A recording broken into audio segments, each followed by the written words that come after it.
friends, I hope you are doing good. Today I wanted to chat with you about watercolors and sketching and how those techniques have been incorporated into my journal.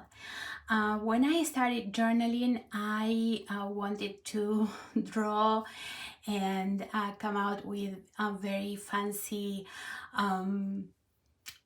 sketches and watercolors and acrylics, but I found out pretty quickly that I needed some training and I felt very discouraged. Indeed, I wanted to share with you, this is my tribute journal that probably you already have had the chance to see it in my channel. If not, I will link the whole flip through of this journal in the description section. And when I started this journal, this is when I started junk journaling at the same time. This was my first spread. Pretty embarrassing, but I'm proud, that I took that step. So this was my first spread, and this was my first attempt at drawing something. I was so disappointed that I thought I would never try again. The spread in itself is pretty lame. The stamp, the ink, it's awful. I cannot say. I mean, I like it because it conveys a lot of memories for me, but the techniques, the stamp is faded, the ink is all over the place, and I wanted to draw an ocean with the beach and the sunset. I tried with acrylics and it didn't work out. So I did not try to incur in drawing and painting for a long time in the journal. And then one day I gave it a try, trying to draw a face. And this journal is my journal Faces. It was intended, completely intended for something different. I wanted to do collage, and that's how it started. The first spread is a collage. I don't think I have shared this spread yet. And then I tried to draw a face. And this was the first face that I drew, and I kind of fell in love with the challenge of learning how to draw faces. So this is Timid Rose, and I painted it on top of a magazine page, and I prepared the page with gesso.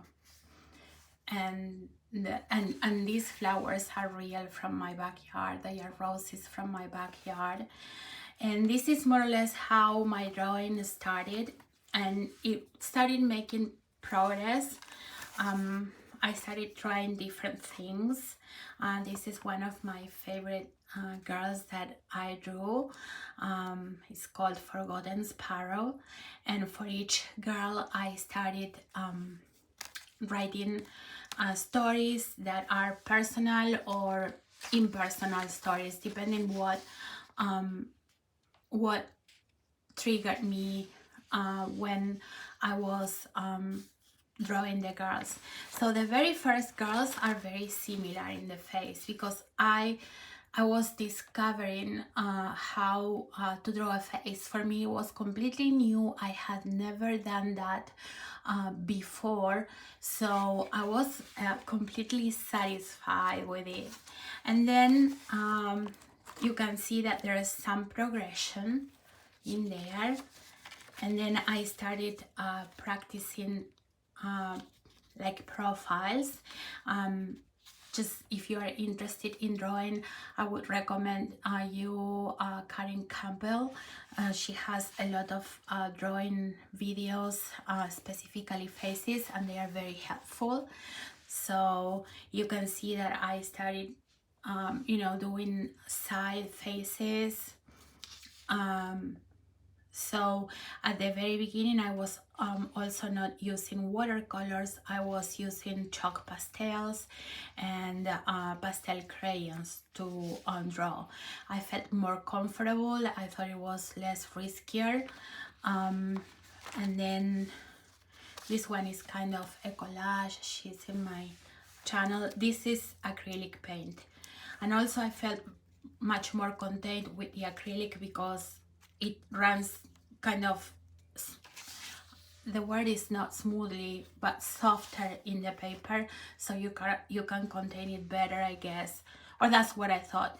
This one was my first watercolor girl, and I painted her with only one watercolor, one color, and then I write a story there. So this journal helps me in both ways. I draw and sketch and paint, but I also write, which is something that I really like. Although my favorite way of writing is in Spanish, but I try my best to, you know, write different stories in English. So as you can see, there is a whole progression there from the very beginning until, you know, it's an unfinished journal. I add faces there whenever I want. Some of them, they don't have a story yet. This one was inspired by a face that I saw in internet and I wanted to practice it. This is not my creation. This one is how I imagined a character of a book that I was reading. This is a girl from Paris. This is a lady from the Andes. So yeah, you can see that there is some progression. I even tried ladies from other countries, other cultures other than mine, so that I would practice different skin tones, different cultures to write about. So this is Juanita. She was published in a magazine in the county where I live. This is Giovanna. Some of them, they don't have a story yet, but when the story comes out, I will write it. And this here is the first man. This is Mr. Darcy. I have read many books about him, so he deserved it. He deserved a drawing, a sketch. And this is Mr. Bruno, my cat. So this is how more or less the watercolor started a little bit, and other means too, like sometimes acrylics. And then I decided that I wanted to have a sketchbook because I wanted to start drawing things when I take some trips, so that I can have them portrayed somewhere more than a picture. So this is how the two sketchbooks that I have came about. This is the first one that I bought, and I bought it at Walmart. It has a lot of pages there, but I think well, it's not that I think, I know I made a mistake. So this sketchbook is not for watercolors. The pages are too thin. I'm trying to make it work, but I know I would probably get better results if I had a watercolor sketchbook, and this is why this one came into place. So at Walmart, I don't know if it's because of the post-pandemic, they don't have many sketchbooks, and the only ones that they have are these ones where the pages are for, you know, regular sketches, but no watercolor. Still, as I said, I'm making it work. I'm giving it a go. So the first thing that I did is something that I refused to do for the longest, and that was to swatch my watercolors, so that I know how they look. And I cannot be happier that I took that step, because now I know, like for example, when I'm painting something and I need you know, to work with the browns, I come here and I know how the colors look like. So if you are working with watercolors, don't be stubborn like I was. Just go ahead, swatch it, probably in the sketchbook that you are working with, so that if you are going somewhere, you have all the colors there and you know what to expect. So I write the name of the watercolors that I swatched here and the date, and then in the second page I used, or I swatched my Stampin' Up watercolor pencils. And again, I had them longer than I had my watercolors. I didn't use them because I was a little bit scared of the watercolors, but when I started using them, I didn't do the swatch, so I didn't know what to expect. I was using them just as I pleased, without checking what the result would be. So this was again very helpful. So now I know that if I want to replicate a color from a picture, I can take a look here or here and make sure that I'm gonna go closer to the color that I want. So this here was the first sketch that I did. This is from a book that I had, or that I have a picture that is in there that I really liked it. So this was done with watercolors, and I used a golden marker to create some light in the sketch.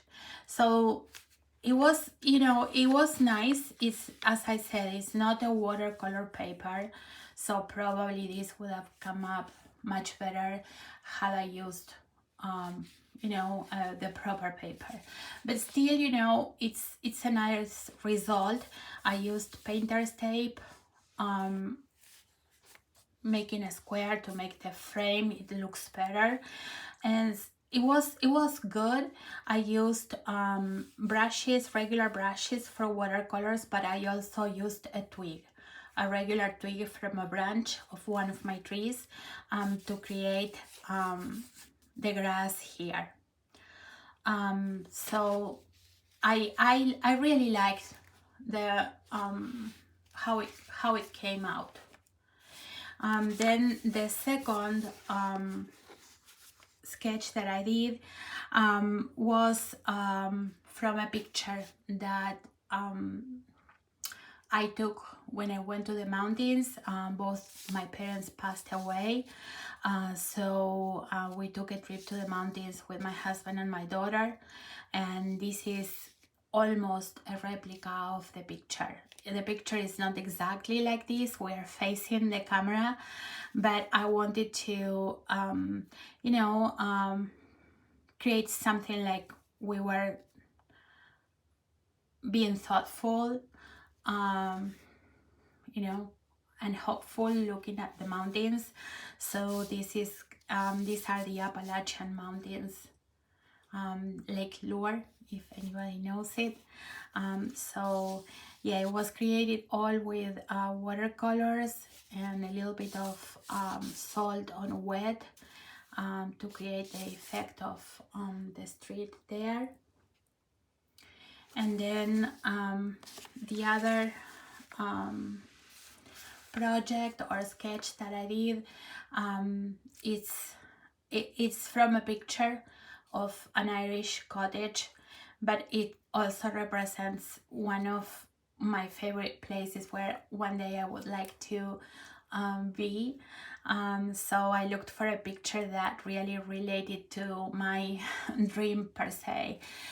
So it was created with watercolors, and I used the twig again, and this is like the watercolor pencil. You scratch the pencil with a knife or something sharp, and you spray it where there is a little bit of damp water, and you create this beautiful effect of flowers. So then the mountain, like you can see, or it seems like there's rocks in there. Those were created with salt. And then I used some markers to create a little bit more light in the trees there, because since the mountain was a little bit gray or greenish, the trees were not popping up. So this was my third project. And then I don't have anything else in here. I'm planning to go on filling it in. And then I came out with this one here. Since I couldn't find a watercolor sketchbook that it was like a portable size that I can take when I travel somewhere, I decided to create one. So basically I used a cereal box, and then I covered it with a nice leathery fabric that I had bought at Walmart when I started journaling, junk journaling, a couple of years ago, and I never used it because I felt it was so beautiful and I wanted to do something special with it. So I thought, you know, this is gonna be a special journal because I'm gonna take it when I go somewhere. So I used it for the cover. As I said, it's kind of a leather and very smooth. The flowers pop out. I don't know exactly how the fabric is called. I know in Spanish it's gamuza, but here in United States I don't know. So what I'm gonna do is, since I took the time to learn another thing that I refused to do for the longest, which was creating signatures, you know, and threading them. Now that I know how to do it, I will go ahead and start creating signatures in this book. So I gave it a try, you know, to see how big I needed to cut the paper for me to work kind of in a comfortable way, and this is the size that I like. So in this case I will be able to use the front and the back of the page, where in this book it's impossible. So and I will not create the signature until I finish it. So I'm planning to just put an elastic here to keep the pages in place, and then when I finish the first signature I'm gonna sew it in.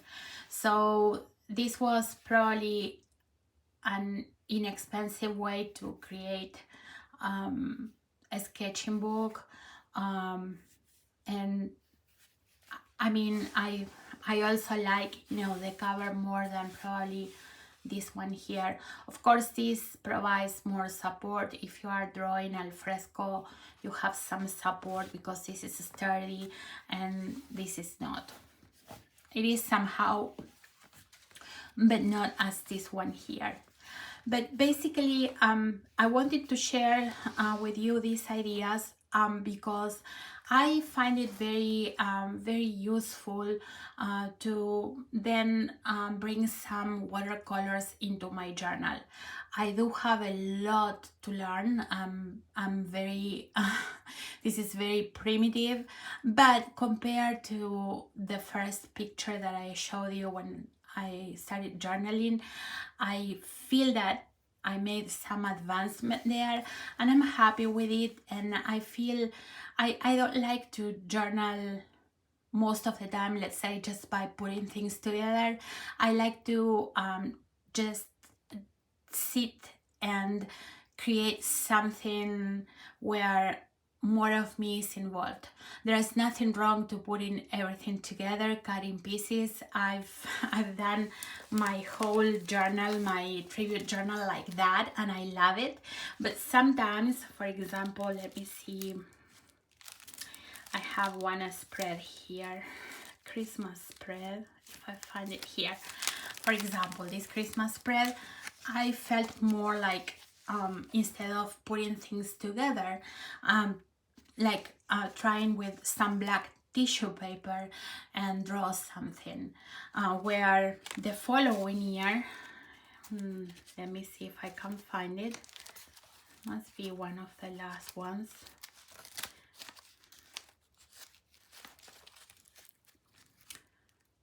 This one is another one where I decided to, in this case I used stencils, and then I drew, or I colored a little bit the birds with acrylic paint. This one is another drawing there, but I wanted to show you, let me see if I can find it. I have another Christmas spread. Oh, the last one. You see, in this one, for example, instead of drawing something, I just cut different things like magazines, cutouts, fabric, this kind of stickers from the dollar store, and I created a spread. So there is nothing wrong to decide for the painting and collage or just collage. I think both ways can help you achieve something really beautiful. It really depends on the mood. Sometimes I feel, and I can guess that many of you may have that that feeling too. Sometimes my hands and my will feels like cutting paper and putting them together, and some days I feel like just taking out the brushes and painting something to incorporate on the journal. And if it's not like that, it's going to be just a sketch and painting. So I try to enjoy everything that I do. If I don't enjoy it, I'm not going for it, I'm not doing it. I just wanted to share this with you, so you would have some perspective on how to add many things that you like in your journal and still achieve something really wonderful. So I hope you have enjoyed this video. If you did, please join the channel, leave a comment, and we will see each other in the next one. Bye.